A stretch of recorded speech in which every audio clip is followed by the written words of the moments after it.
Hello and welcome back to an all-new Sam Explains the World. I'm your host, Samantha Bremekamp, and today we are going to be making super delicious cinnamon buns using that sourdough discard for all of you who are now in your sourdough era, or for those who would like to be. This is for you. It's pretty easy. We're going to go through the steps of making the dough, rolling it out, doing the filling, and then doing the icing. And once you see how easy it is, there's no going back to buying the pre-made tubes at the store, um, unless in a pinch.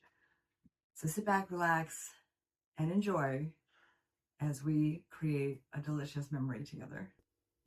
So first things first, we're going to combine all of our dry ingredients together in a standing mixing bowl. That's how I'm going to do it. It's just easier on all my muscles, you know how that goes. So we're going to start with 4 cups of flour, all-purpose. And yeah, it's going to get a little messy, but that's how we do it in the kitchen. That's how you know you've really made it in the cooking world.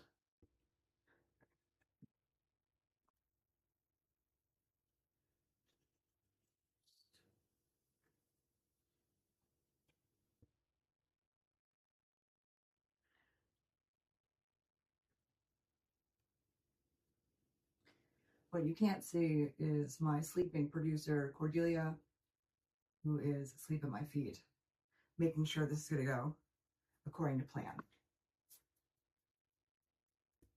Okay, so that was just all-purpose flour, 4 cups. Now we're going to do a teaspoon of salt. I am using finely ground kosher salt. Just what I feel like. Okay, and now we're going to need to do baking soda and baking powder, and we do 1 of baking soda.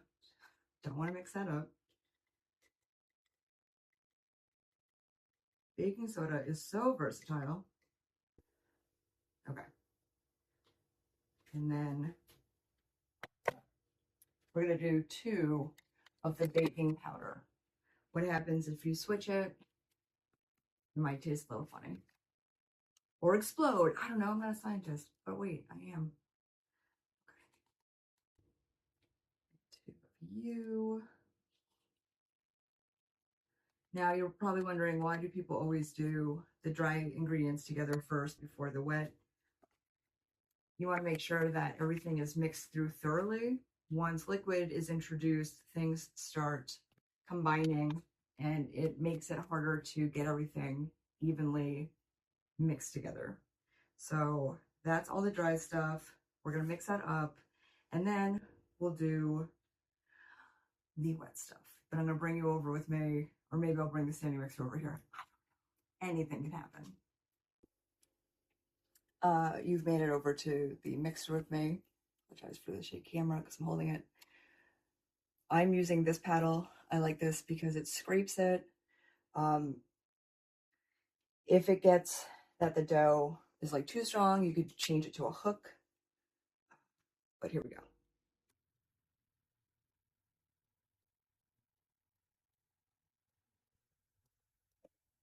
Super easy.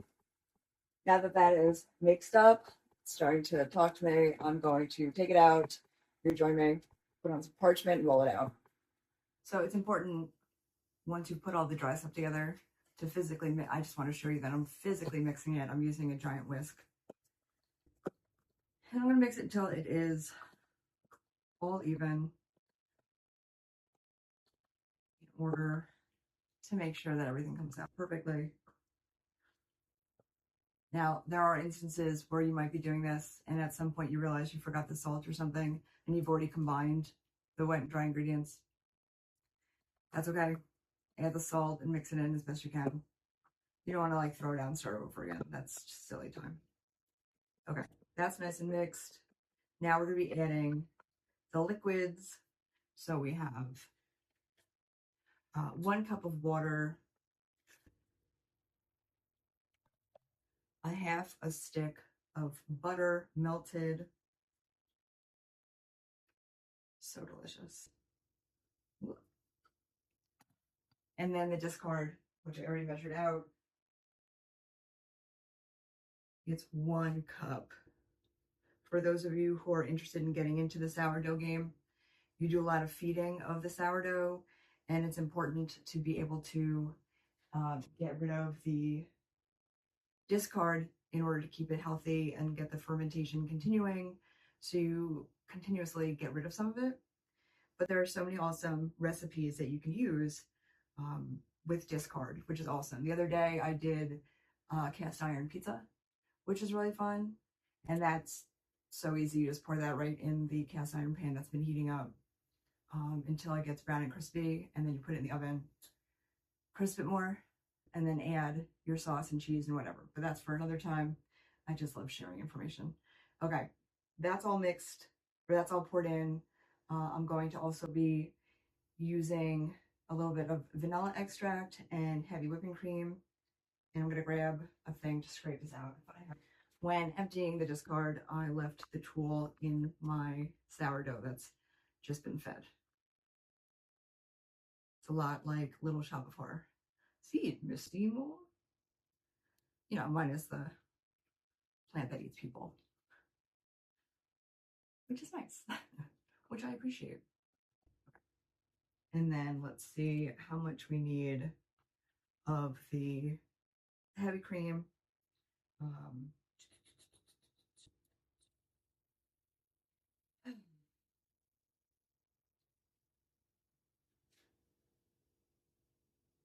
Oh, good news. We don't. That's for the icing. We do need honey, however, which I have, and it is 1/4 cup. So let's get that measurement. That fun measurement. 1/4 cup. Hey, I love honey. Obviously, you want to use the honey that's runny. Makes it easier.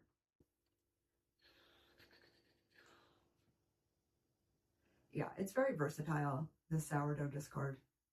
From muffins to cookies to cakes to rolls to pancakes, waffles, pizza, crust, to delicious cinnamon buns, which I obviously have a problem with because I make all different variations from different materials and share it with you guys because I just love it so much.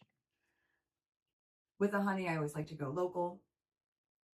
Big shout out to my friends at the Americana Farm Apiary. Hope the bees are having a nice winter sleep. And I know that honey is still good, and they go to the Leesport Farmers Market every Wednesday. And they also have a shop at their farm, which you should definitely check out. It's really important to support local, and their honey is delicious. So win-win-win. Okay, so that's all that for boop, boop, boop, boop, boop, making sure, because it is heartbreaking if you forget one very crucial thing. And then you've gone through all the work and you've baked it and you're like, why does this taste weird? Let's try to prevent that.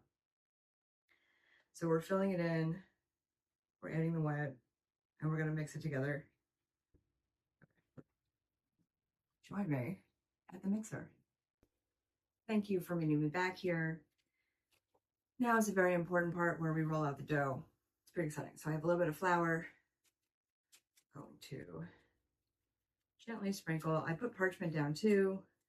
I could have done this directly on the countertop because I just cleaned it, but I love parchment. It makes cleanup a little bit easier. And I'm definitely going to put it on the rolling pin. And I'll mix it off my hand because you don't want things getting stuck. That's annoying.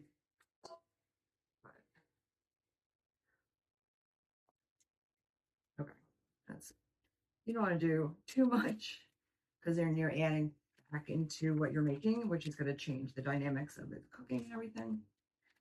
So just do a little bit just so it doesn't stick. The name of the game is the dough not sticking and not putting 5 pounds of dough and no flour. Follow me for more tips. Okay. So, should go out pretty easy. It's like a little bit sticky, but not too much. Perfect. All the crumbs off.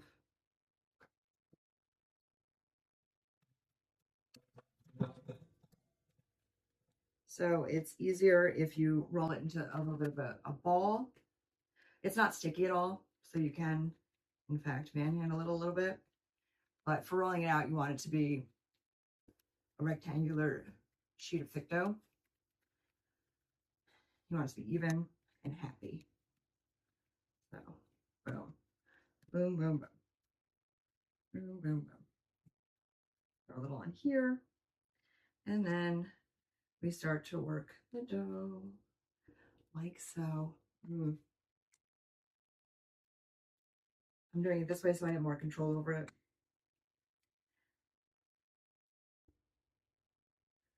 And I'm going to probably, actually, this is coming out really nicely. The first time I did this, I kind of just did it willy-nilly because I'd never done it before and I wasn't recording or anything. I just wanted to say how it went. And I ended up using a dough cutter to make it more rectangular shaped because I didn't ball it up first. But this is rolling out pretty nicely and I might not have to do that. But it's really easy. If you do, for any reason, trim off a piece and then, reinstitute it wherever it needs to go in order for it to be uniform to maximize the deliciousness. This recipe is supposed to produce 12, but I like to do really big cinnamon buns. So I ended up doing 5 or 6. But you can cut it how you want to because it's your creation. And no one tells you what to do because you're your own boss. In the kitchen anyway.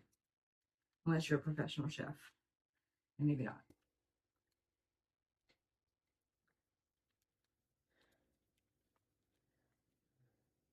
This is nice and rolled out. Now we're going to focus on the easy filling part, which is the cinnamon sugar, cinnamon, and some vanilla. And then we will roll that out onto here in an even layer, which you'll see in a second. And we'll go from there. So meet me back here in 2 seconds. The filling is super easy. It is 1 stick of softened butter. Softened it a little bit too much. Not going to make a big deal out of it or change really too much in the end. Basically, we're just making it more spreadable. And then 1 cup of brown sugar.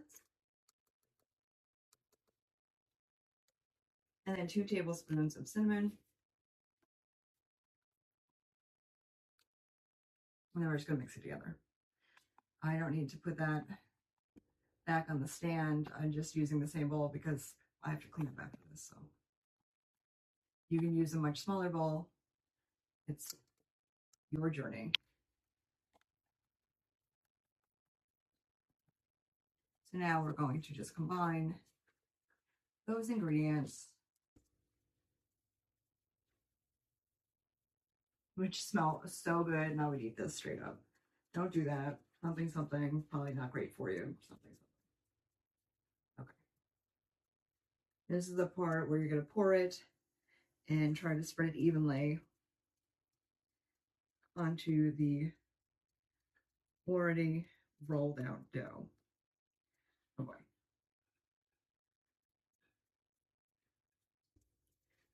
The consistency should be like wet, compact sand. Mine has a little bit more fluidity to it, which is great. Makes it easier to spread, in my humble opinion. But the internet recipe that I found had said just to soften it, so your call with that. Okay. Even that out. Do do do do do. Da da. Oh yeah. Mm. Mm-mm. Never met a cinnamon bun I didn't like. While this has all been happening, by the way, the oven has been preheating to 375. And my producer is sleeping under the kitchen island. It's really hard to find good help these days. But I mean, she works for free for squishy scratches and snacks. Can't beat that.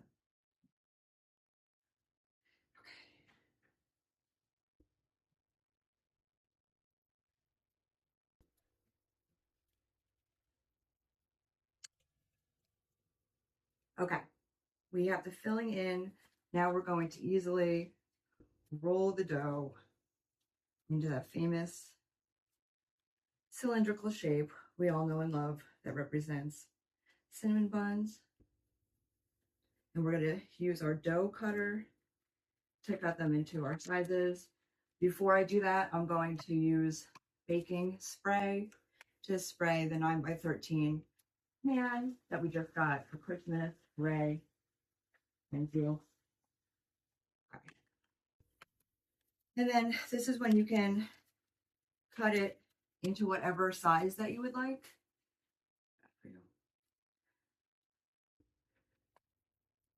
You can also use like cutting string that you have, or if you have dental floss that has nothing, like no flavoring. I just use this because it's easier. You're just gonna take your little roll and stack them right in. Look how beautiful that is. So, so delicious. Heads up, thank you, Ruth, who did a FaceTime with me, showing me her making it, and then I hopped on the internet machine to get a recipe. So this made 6, but as I told you, I like to make them a little bit bigger. Obviously, if you cut them smaller, you can make 12 or however many you can handle. So into the oven, that's already preheated to 375. And then we're going to do the icing, take them out, let them cool a little bit, put the icing on, and then enjoy. For the icing, while the buns heat up in the oven, I'm using, the recipe calls for 6 ounces, but I just used the whole cube of cream cheese. I'm going to be using half a cup of heavy cream and then half a cup of, you can do honey. I'm going to be using maple syrup. You can use either. I like to do the cream first because it helps make this come out. Okay. And 45 minutes. Okay. All right, I'm gonna put this down and hope not to spill.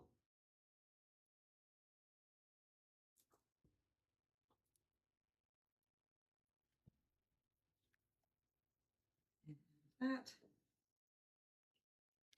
And then 2 teaspoons of vanilla extract. Finally had to go get a new one.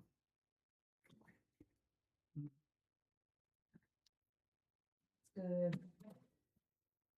Let's see if I can do this without spilling it. There we go. 2 of these.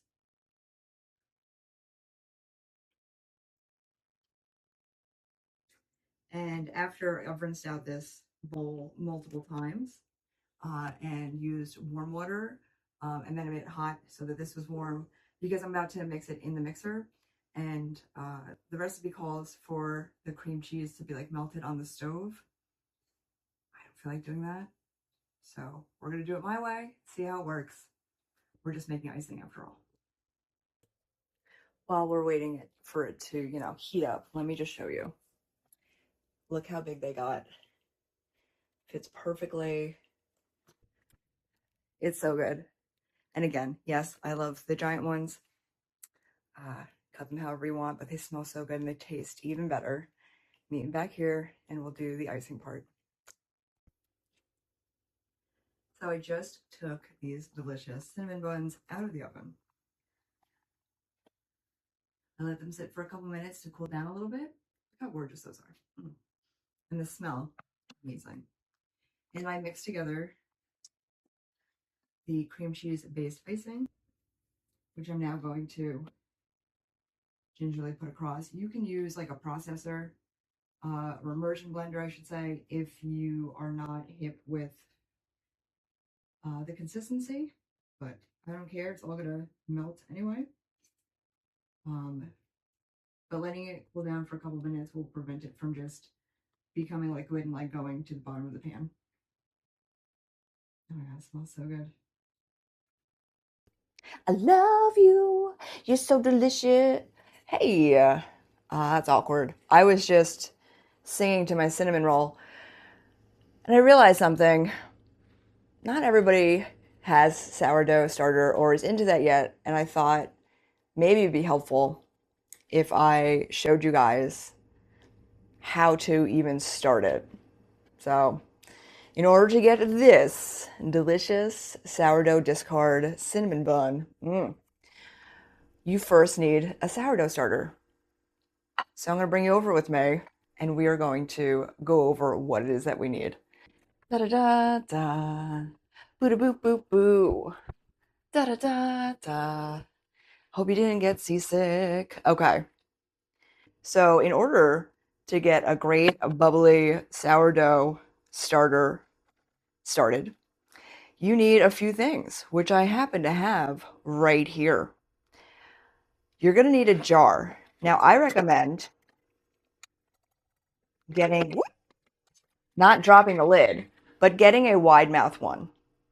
In fact, there are ones that have no shoulders. That's what I'm going to refer to.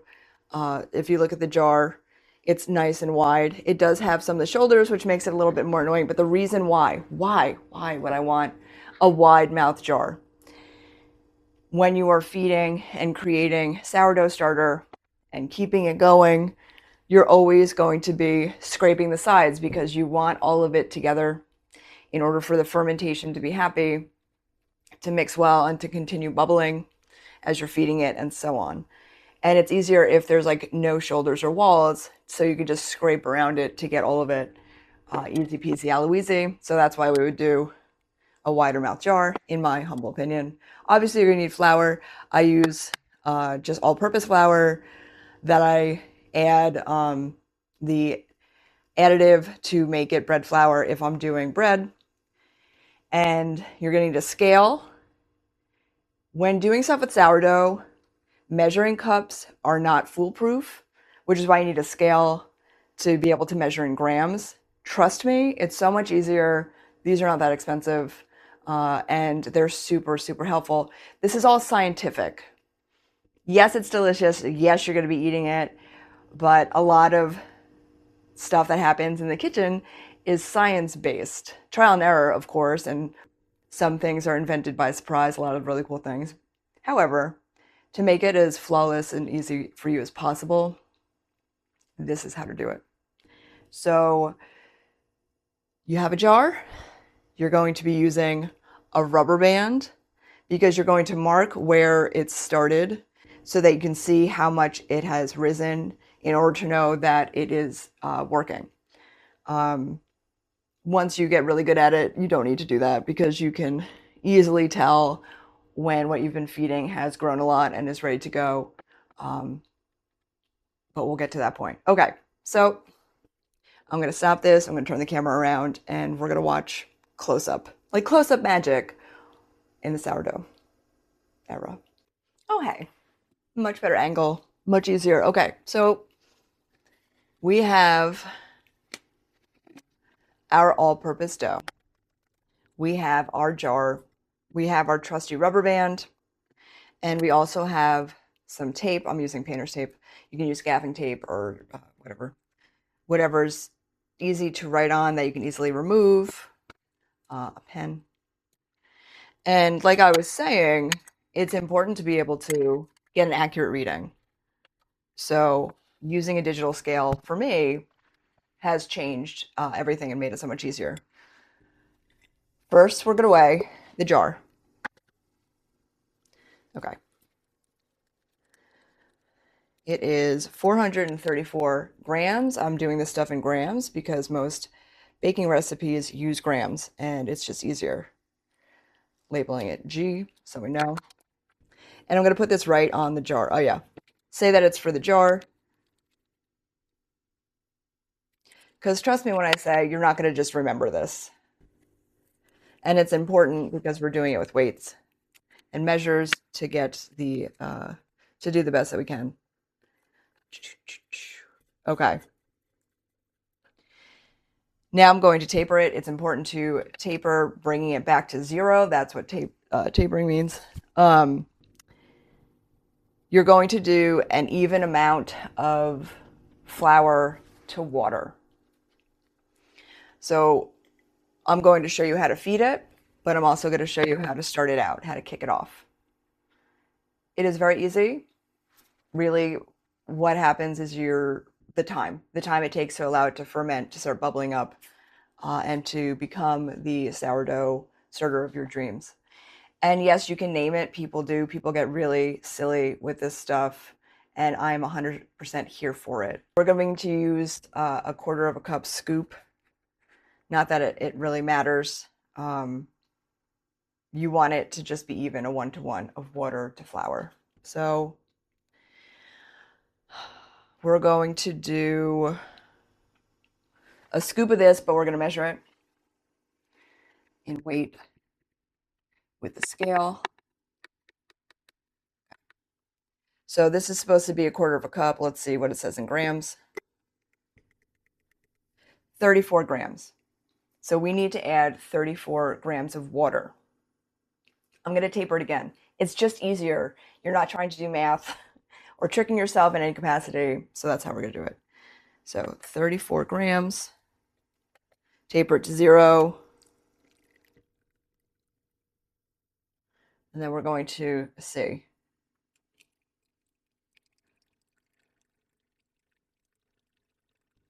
Okay. So that's 34 grams of water, which is confusing because that's not the whole. There's water left in here, which is why it's important to use a scale. So then you know. And that's it. We're going to mix it up.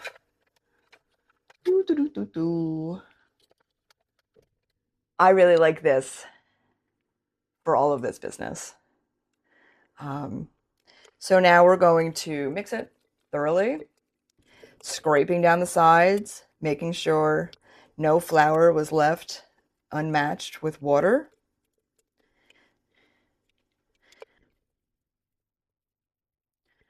And I just did a little amount. And also it's important to scrape the sides, not just for getting all the material together, but because you are going to be measuring using a rubber band. And it's important that you're able to see where it is. Okay. Make sure you get it off of here. Make sure, of course, your hands are clean, because yuck. And now we're going to do the rubber band. Rubber band replacing on the mark of where it is, because we're going to be keeping an eye on this to see that it has doubled in size. That is the goal. You can use saran wrap. I'm going to use the lid. I'm not going to do it tightly. I'm going to do it most of the way, but allowing for movement for air, because this is going to kick off and get bubbly. And then I'm going to leave it in a warm, dry. So a lot of people will put it like up on their fridge because the fridge is always running, so it's warm. So I will do that. And then I'm going to leave it out forever. Not really, but for, half a day. I'm going to check it on it again tonight and see if it has fermented and gotten bubbly and risen. And I'm going to be feeding it again. So feeding it means I'm going to just going to keep adding the 1-to-1 ratio of flour to water, but I'm going to use the scale because it needs to be by weight. And again, if I didn't use the scale and I just use this, there's so much more water in here compared to the light, fluffy, dry material of flour. And that is why we use a digital scale to determine the weight, because this is by weight. It is science-based, it is delicious-based, and that's how we do it. And that, my friends, is how you do it. It's nice and evenly-ish spread around.